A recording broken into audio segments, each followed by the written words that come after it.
Hi everyone! Today we're going to learn how to read a vocal score. If you've ever opened up some sheet music and thought, whoa, where do I even start? Don't worry, I'm going to guide you through it step by step. First, let's look at the structure. Think of this as a map of your song. You'll find the same labels in most pieces of music, but they don't always appear in exactly the same places. The main thing to look out for is the system or the stave. At the side, you've got S, A, T, B, and each of those vocal parts has their own stave. So that's sopranos, that's altos, that's tenors, that's bass, and underneath, obviously, piano has two parts. The top and the bottom represent the right hand and the left hand. All of those combined create a system. And so underneath here, we have a new system. That's the first system at the top, and this is the second system at the bottom. If we turn over the page, you can see there are two more systems. Here's the first one, and here's the second one. So basically, when you get to the end of your line sopranos, you then go down here and read the other top line. Annoyingly, it no longer says S-A-T-B down the side, but what is a really good idea is to take a highlighter pen and highlight your part in all of the songs, because they don't always work like this. So if we go to Mele Kaliki Maka here, for example, you can see that there isn't actually a piano part. The piano part is missing. Alto and tenor are sharing a system here in this song, and the bass are underneath. So it's a slightly different format. And if we go to Step Into Christmas, you can see that it's still got the four vocal parts: soprano, alto, tenor and bass, but this time the sopranos and altos are sharing a stave and the tenors and basses are sharing a stave. And in this case, you'll notice that the lyric, should I say, is written in the middle of both the staves. So there's nothing written underneath here for tenors and basses. Everybody's basically singing the same lyrics. If we were to go back to Feliz Navidad, if I just just go over to the next page where I haven't written all over it, you can see in this case that the line or the words are written underneath everybody's individual stave. So there we have soprano, alto, tenor and bass. The piano in this one has the little curly whirly bracket, and the choir or the chorus have a square bracket here. There are other symbols that you might want to pay attention to in your vocal score, and you'll often see little rehearsal marks like this. So that's B. I might say, please can we go from section B? Or you might see at the very beginning of this one, it says intro and bridge.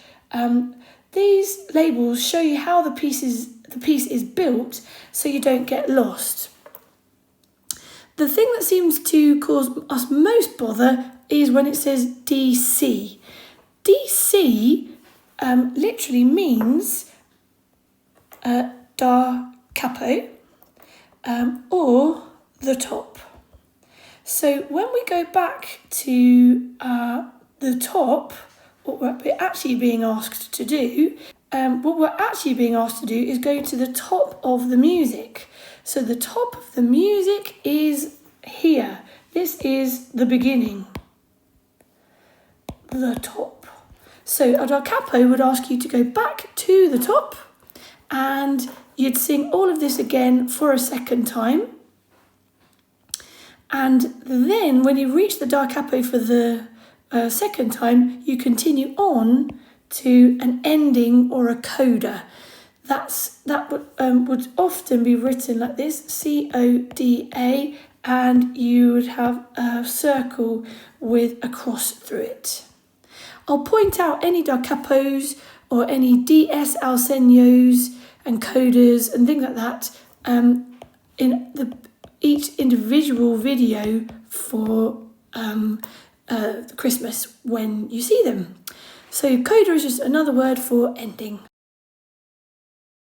Lyrics. One of the most important things to look out for in your vocal score is the lyrics, of course. They're usually written right underneath the notes. In this case, as we've talked about before, we've got sopranos and altos who are singing on the top stave. Tenors and basses are singing on the second stave. And in this one, actually, it doesn't even say piano, it just says upright bass. But importantly, the lyrics are written in between both of the staves at this point. If we scoot ahead, you can see a few moments where basses, for example here, will sing their own thing. At this point, the tenors have their stem, going up. So this little stem here on their note goes up, which means they sing the word swing. But here, where the basses have their stems going down, they are singing after them the word swing down.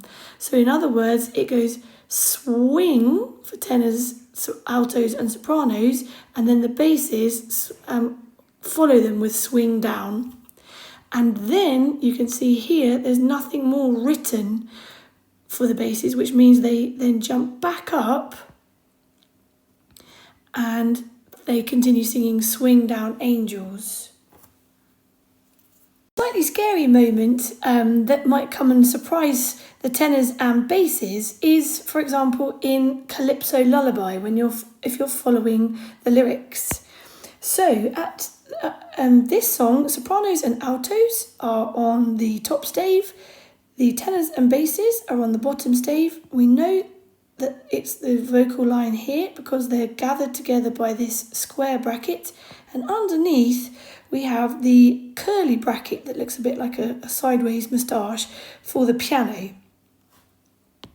As we continue singing through the song, everything looks the same, so we would still sing shepherds saw a golden light and they heard the angels say, Alleluia, shout for joy, sweet music fills the sky, and then we carry on over here.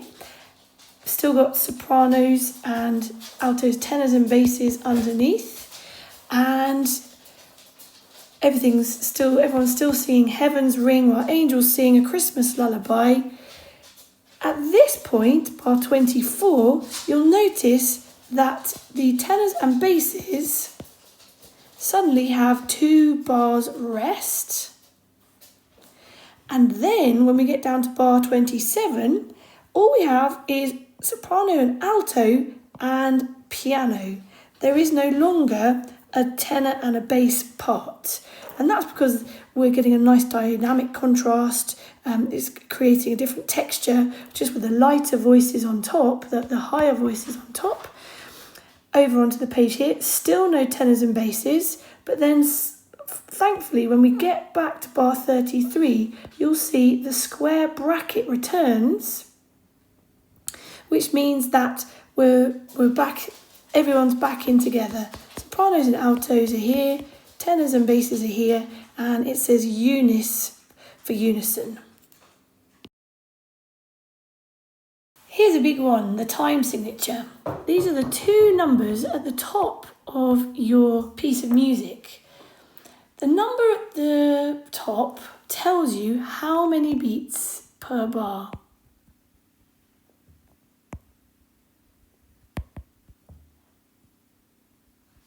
The number at the bottom tells you the type of beat.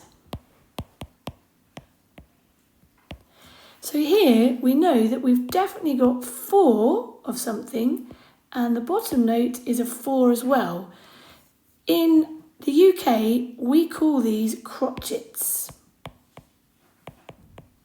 and they look like this.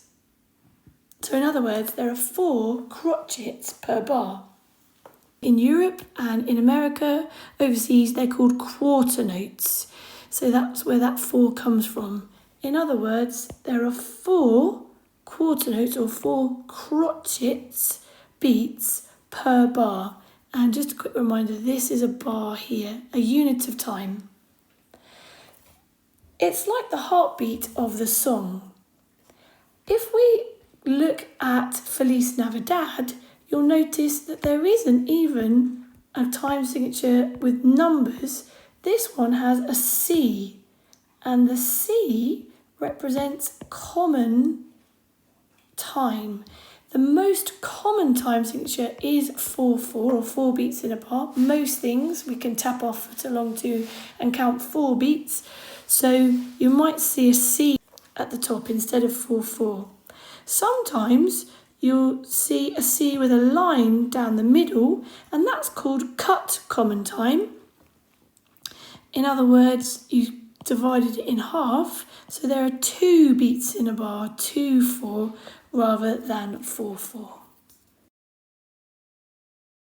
The last thing we're going to focus on is melody and rhythm. We'll look at the melody first of this phrase from the beginning of Step Into Christmas. We know that sopranos and altos are on the top stave, tenors and basses are sharing the bottom stave. And at the beginning, everyone is in unison. We're singing mezzo forte, so moderately loudly, and we're at bar 10. At this point, if we're looking at the melody, the thing we really want to be paying attention to is the notes themselves, the note heads, these little black dots. Notice I'm only circling above the lyric here. These are tied together.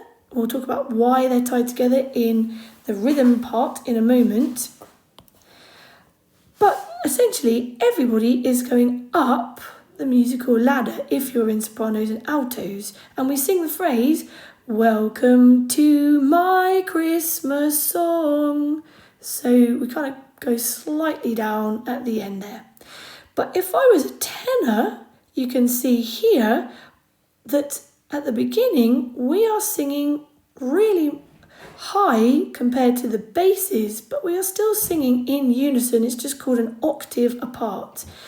Basses are singing a low C, tenors are singing a high C. I can't sing as low as you guys, so I'm just going to pretend that this is the C for the basses and this is the C for the tenors. Now, if I was to start that phrase here, I wouldn't be able to get as high as I need to finish the rest of the song. It will sound like this. Welcome to my... And really, really high. So what I've got to do at this point is I go down here. You can see at this point, I'm just going to clear everything, so we're really focusing on the bit I'm looking at here.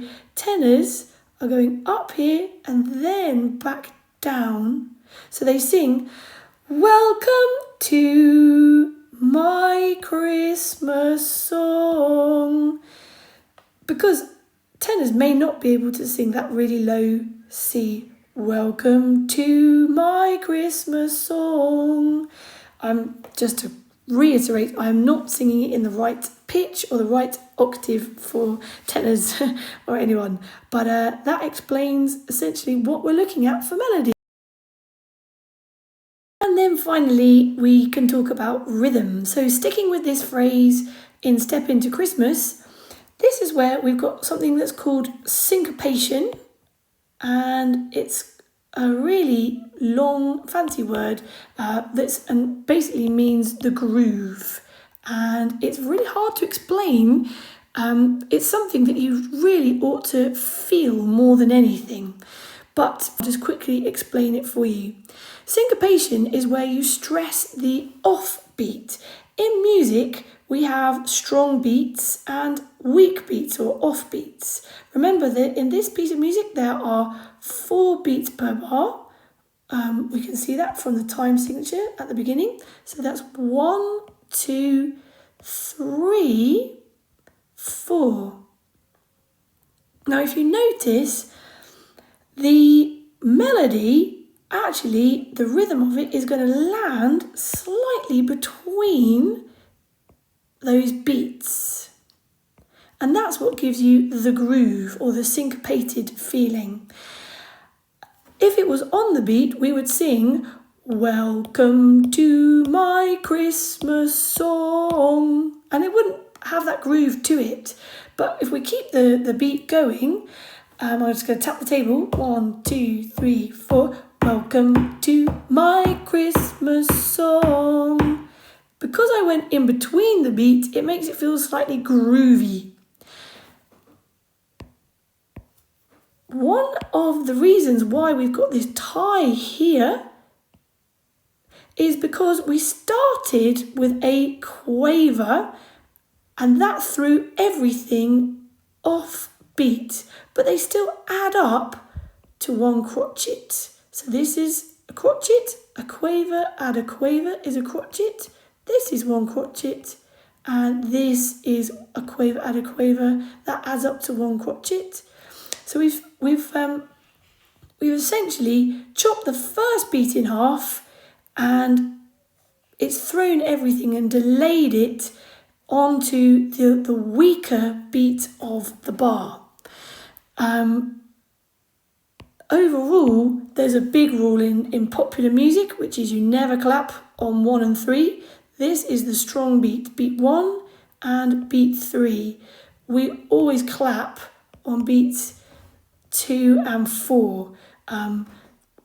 Otherwise, you sound like a square. And finally, keep an eye out for extra details like repeats. So here we have a repeat. Those are the 2 dots, which match up with a corresponding repeat, and that means you have to bounce or loop back. We have some expression marks here. So here we've got a slur, that smooths things out and brings a little bit of extra character. So that's your toolkit for reading a vocal score: structure, dynamics, tempo, lyrics, time signatures, melody, rhythm, and all those extra markings. Once you know what to look out for, the page isn't scary at all. It's like a set of instructions to bring the music to life.